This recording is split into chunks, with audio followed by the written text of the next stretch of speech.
72-74. Oh, Kobe hammers it home.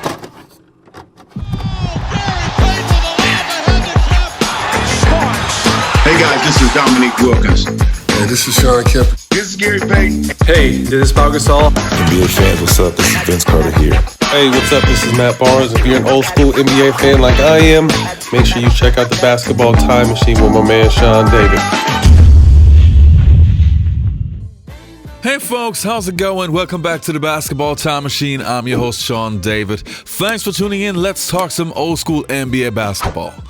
In today's episode, I want to take a look at the best decades, or let's say the best eras in NBA basketball. So compare old school with new school and see which decade actually was the greatest.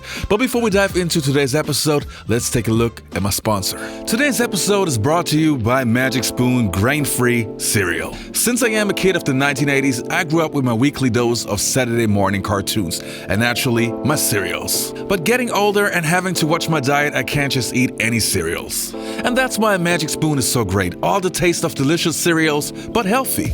Magic Spoon cereals have 0 gram of sugar, 13 to 14 grams of protein, and only 4 net grams of carbs in each serving, and only 140 calories per serving. They're also gluten-free, grain-free, soy-free, and of course, low-carb. My favorite flavor is peanut butter, but you can also go with cocoa, fruity, and frosted. Any of them are just delicious. Click the link below and grab a variety pack and try it today. And be sure to use my promo code BTM to get $5 off. Or go to magicspoon.com/BTM. Get it now.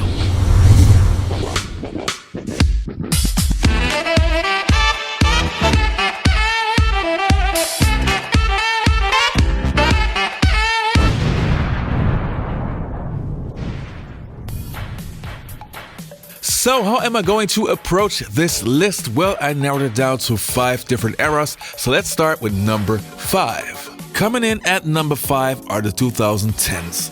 As an old school NBA fan, this is the era where the game truly changed a great deal. The NBA became more of an offensively minded league, just like in the 1970s, but without the physical aspect. There's no denying that this decade had many great players like Dirk Nowitzki, Lebron James, D. Wade, Kevin Durant, Steph Curry, etc. But the game itself moved away from the fundamentals and focused way more on athleticism. Some of the biggest superstars are naturally great players and could have played in any era, but also I would like to say that they never were tested in the way that some of the other legends got tested.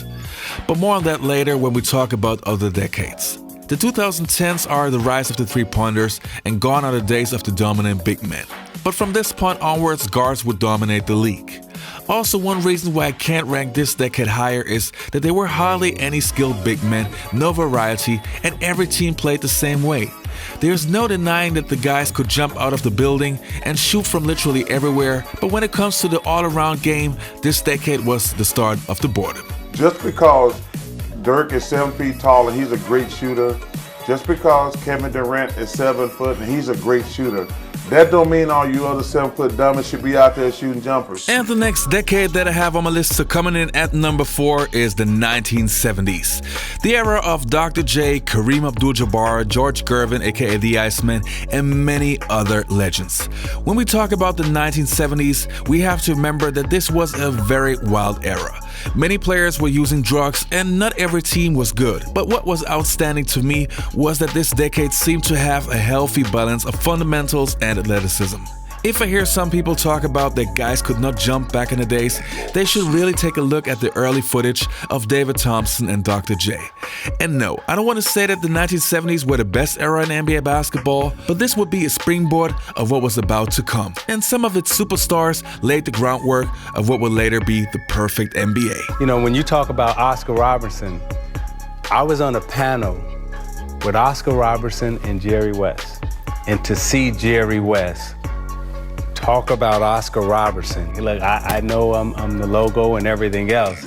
He said, but in my era, there was no better basketball player than Oscar Robertson. Amen. And next on my list, so coming in at number 3 are the 2000s. What a great era, but I have to be honest, back in the days I already realized that this was a different style of basketball than I was used to in the past, but it was still very much enjoyable basketball. We had Shaquille O'Neal, we had Kobe Bryant, we had Allen Iverson, Kevin Garnett, and all in all, those players were great. These players easily could have been the face of the league, if there weren't just so many of them. This to me was the golden age of power forwards with Duncan, Webber, Nowitzki, Garnett, Wallace, and so on. And again, a totally different style of play. A major difference was the style the point guards played. Slowly but surely, point guards morphed into scorers instead of being pass-first guards. Still, the dynamic of the game was healthy. Guys were still playing defense, though not as tough and brutal as in my two favorite eras. Also, we still had some small rivalries which were important for us fans. However, one reason why I can't rank this decade higher was that the big men started to vanish. Shaquille O'Neal and Yao Ming seemed to be the last dominant bigs, while Olajuwon, Ewing, and David Robinson retired. Giving me a 5 from the 2000s. Big fella. I guess you would, big fella. Number 5, I'll put Dr. O'Neal. At the 2, gotta go with the Copester. Okay. At the 3, who's at the 3? Give me some names. LeBron. T-Mac. Yeah, LeBron. Melo. Yeah, LeBron at the 3. At the 4, you gotta go with Mr. Duncan. And the point is gonna be hard. Nash beat me out twice for MVP. I still don't know how. Who's your point guard? I'm gonna go with AI. And coming in at number 2 are the 1990s. Guys, here I have to be objective. The 1990s to me was the most fun time to be an NBA fan ever. I mean, the Bulls itself are reason enough. Prime Jordan, then of course guys like Karl Malone and John Stockton, Sean Kemp, Gary Payton, Olajuwon, and a young Shaq, I mean, you name it. It was great to be alive at that time and to see some of the most beautiful basketball plays ever. The 1990s had the perfect balance. Every team had an NBA superstar, and it was a great mixture between fundamentals, skills, and physicality. What I also loved was that each conference stood for a specific style of play. The East was more physical and a little bit slower, while the Western Conference was more of a run-and-gun basketball. I would put any 1990s legend in today's NBA, and I bet you they would be even better today. I mean, remember back in those days there was still handshaking. It was really tough for guys to score a basket. And yes, maybe guys today can shoot a little bit better, but I also would like to see how they would shoot while they're getting their asses knocked on the floor. Talent-wise, there was only one decade that was even better than the 1990s. And be careful how you answer that number 5 spot. I mean, that's a no-brainer who my center is. It's a no-brainer. Just checking. Power forward. Put these hands on you. Karl Malone. Two-guard MJ. Okay. And my point guard, I'm going with John Stockton. Oh, Lord. Look at me. No, I'm good. Okay. I was all right. It was just my power forward. Stockton, Jordan, Malone, and Shaq. And then my small forward, with Dominique Wilkins, just to give him some love. So we finally made it to the number 1 spot, and the number 1 era, in my opinion, objectively speaking, has to be the 1980s. This decade had so many legends it's impossible to name them all, but just to name a few: Larry Bird, Magic Johnson, Michael Jordan, Isaiah Thomas, Dr. J, Kareem Abdul-Jabbar, Moses Malone, Hakeem Olajuwon, Patrick Ewing, and the list goes on and on and on. Some of those teams in that era were considered to be the greatest teams ever.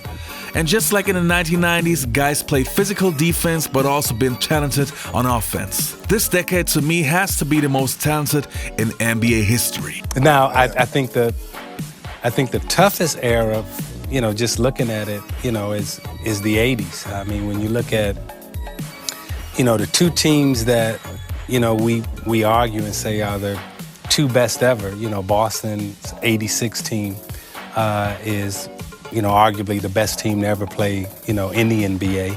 And then that Laker 87 team, some people have that in the top, 3 to 4. So I think in that era with Dr. J, Kareem, Magic, Bird, some of the 50 greatest players, a lot of them are in that era. I would agree. Men played in the 80s. It was, you're 28, 29, you were hitting your career, figuring it out. We're here, you're 21, 22, different type of player. This is the most fun era to watch. What's the best? And easiest. Oh, the 80s. 80s is the best. The toughest and best. Toughest and best.